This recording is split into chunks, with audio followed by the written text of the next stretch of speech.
वाल्मिक कराड यांना अटक झाली किंवा ते सिलेंडर झालेले आहेत, तर तुम्ही समाधानी या सगळ्या प्रक्रियेवर? सगळे ज्या दिवशी म्हणजे ज्यावेळेस सगळे आरोपी अटक होतील त्या दिवशी आपण त्यावर बोलू. म्हणजे अजून प्रक्रिया संपली नाही ना, चालू आहे प्रक्रिया सगळी.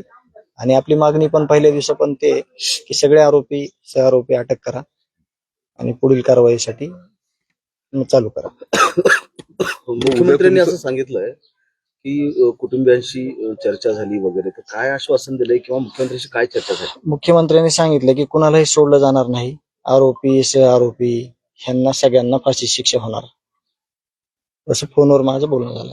आरोप केला जातोय असा की विविध राजकारण्यांकडनं की हे नियोजित होतं सगळं आणि मग ठरवून त्यांना सरेंडर केलं गेलं जातंय आणि ठरवून मग कोर्टात आणलं जाते वगैरे. त्याचा तपास होईल 1-2 दिवसामध्ये, मग कळलं आपल्याला नेमकं काय आहे ते. आपण आता त्याच्याविषयी तुमचं निरीक्षण काय आहे की ज्या पद्धतीने घटना घडल्या ते त्यांनी 2 दिवसापासून ते अटक होणार अशी चर्चा होती, ते आज स्वतःहून सिलेंडर झाले, तुमचं कसं निरीक्षण आहे? तुम्ही कसं बघता याच्याकडे? मी काल सीआयडी ऑफिसला गेलो होतो स्वतःहून की तपास कुठपर्यंत आलाय काय बघण्यासाठी. तर तिथं मला सांगण्यात आलं होतं की 1 ते 2 दिवसामध्ये आम्ही प्रयत्न करतोय, त्याच प्रयत्नात आहेत आम्ही. तर त्यांनी मला दिलं होतं आश्वासन काल की 1-2 दिवसामध्ये आम्ही पकडतोय समजा आरोपी.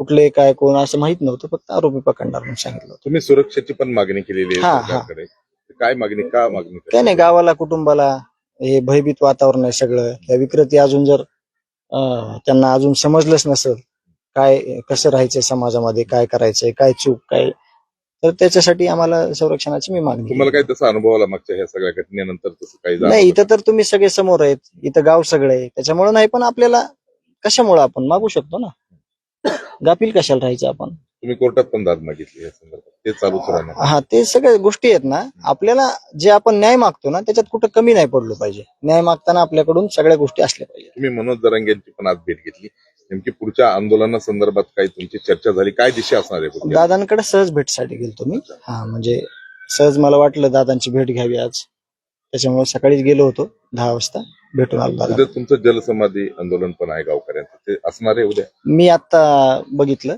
म्हणजे ह्याच्यामध्येच मोबाईलवर, त्याचं स्वरूप वगैरे काय कसं आहे ते मला चर्चा करून सांगावं लागेल तुम्हाला, कारण ते गाववाल्यांनी ठरवलंय आणि मला माहित पण नव्हतं. तुमची जी मुख्य मागणी होती की वाल्मिक कराड यांना अटक व्हावी, त्यांना अटक झाली किंवा ते सिलेंडर झालेत, आता पुढे काय तुमचं असणं, भूमिका काय असेल? माझी मुख्य मागणी तुम्ही अजून लक्षात घ्या काय आहे ते, जे माझ्या कुटुंबाचा आधार जो माझा भाऊ आहे त्याची ज्यांनी हत्या केली, त्या हत्येमध्ये जेवढे कट कारस्थान करायला आहेत, जेवढे सह आरोपी आहेत, आरोपी आहेत, जेवढ्यांनी ही हत्या घडून आणली, त्या सगळ्यांना अटक करून फाशी शिक्षा द्या. ही मुख्य मागणी तुम्ही एकदा नोट करून घ्या. हे मुख्य आरोपी होते का आणखी कोणी मुख्य आरोपी? ते तपासातच कळलं ना आपल्याला, ते इन्व्हेस्टिगेशन चालू आहे. इन्व्हेस्टिगेशन झाल्यानंतर कळलं आपल्याला कोण मुख्य आहे, कोण सह आरोपी आहे, कोणी काय केलंय ते नंतर कळलं. 8 पेक्षा जास्त आरोपी आहेत असं वाटतं.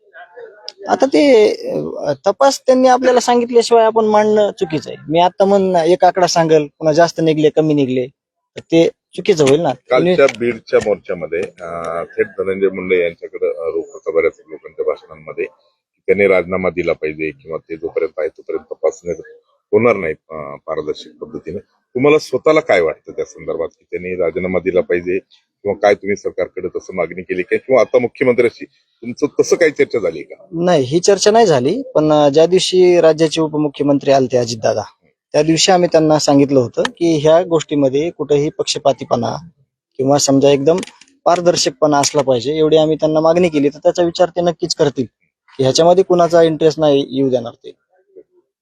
ते राजीनाम्यावर तुम्ही तसं काही मागणी करताय लेखी का कसं काय? हे बघा, मी न्याय मागतोय, मग त्यांना कसा द्यायचा आहे कुठल्या प्रकारे तर ते त्यांचा विषय आहे.